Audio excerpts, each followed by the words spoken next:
Good evening. My name is Fredrick of MIS 605. I'll be taking you through globalization. Globalization is the act of selling products, services, and cultures integrated between nations. We'll be using infrastructure such as the internet. There are two or three different brands which came into the US as automobile sellers and producers. I will be covering them in this topic. We have Toyota, Honda, and Nissan.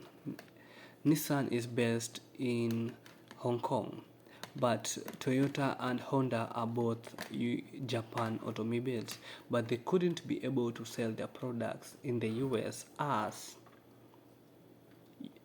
Japan products. So they created the brand Lexus for Toyota and Honda Acura for Honda, while Nissan produced Infiniti to be able to reach out to the specific preferences of the Americans.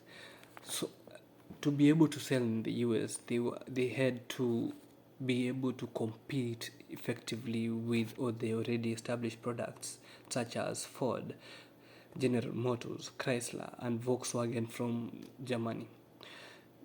How are they able to be successful brands in the US? They were able to understand the culture and the preference of their customers.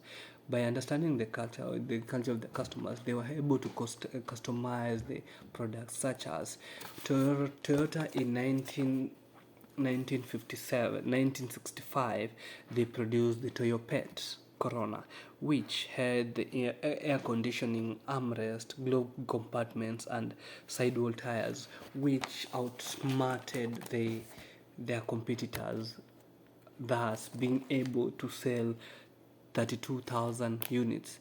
They were not considered no more a small product, small entry. They were already made up. Another thing they were able to understand is the retailers have all the power to influence a product by them being able to give their customers preferences, what the customers say, and being able to produce what the customers wanted was the major key thing to do. Okay, they were able to another thing they were able to create a platform which can be researched without the Americans coming to waste their time in the showrooms, because Americans, they love to compare products before they come and see your product. And once they made their mind from their locations through the internet, they can be able to come and just test drive the cars and walk away with the car and make the sale, which both these companies they were able to set up. Another thing that these companies were able to do was to create showrooms and stores in most states, but in order to create a major footprint in the country.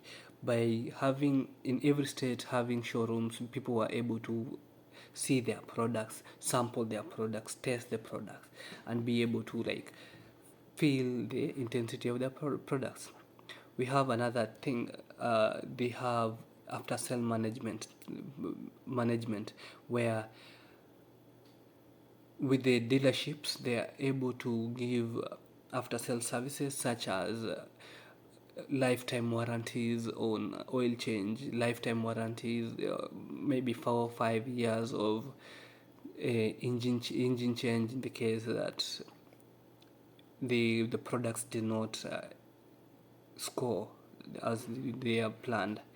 Okay, product safety according to the US approved guidelines is another issue that they found a challenge, because you have to produce a product which the US government is approved, and does not take shortcuts. We have another thing: different states have different types of taxes, such as sales tax, property tax, and corporate taxes. So all these weigh in a producer, since it increases the productivity, the production costs. Thus, a customer is able to shelve all the burden by himself or herself. By being able to create the showrooms, the customers can be able to sample the products. Now, being able to create the US websites where there's an Infinity USA, there's a Toyota USA, Lexus USA, Acura USA, people can be able to Google them and be able to access them and be able to research on them. By me being able to create a community that by creating rewards program which people can be able to like sample them, to enjoy and have a community, have a family around the product. Thank you, and that was me.